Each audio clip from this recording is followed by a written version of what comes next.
Hello, I'm Kimberly Hepner, the National Weather Service with Alaska Statewide Weather. Well, this week we're going to continue with an active weather pattern as we have low pressure that's dominating the state. With the low pressure currently across the Seward Peninsula to the northwest, that's bringing some gusty conditions across the northwest Arctic coast, and this is going to reduce visibilities through the overnight hours. Some gusty easterly flow, and we're expecting visibilities down to 1/4 of a mile or less at times. Look for ongoing light snow conditions elsewhere across the mainland with a changeover terrain along the Gulf coastal locations.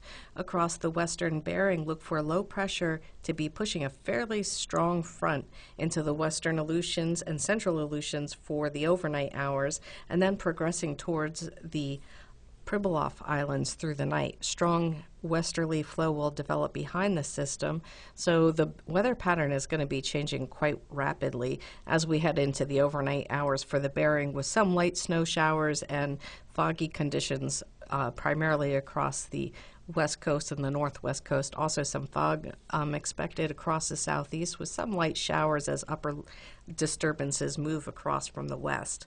Now the low pressure over the Alaska Peninsula will continue on an easterly track and begin to weaken into Thursday, so lighter showery activity is expected across the mainland and across the southeast.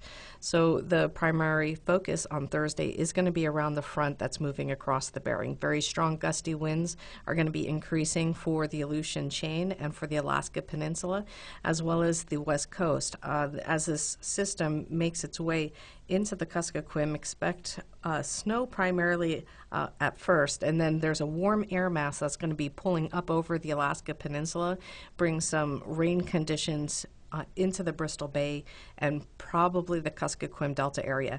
There is going to be possibilities for freezing rain across the west coastal locations as this warm air surges up from the south, and also possibly heavier snow conditions developing Friday into Friday night for the southern mainland and also the western parts of the state. Be on the lookout for some very gusty conditions and precipitation for the end of the work week. This has been Kimberly Hepner with Alaska Statewide Weather.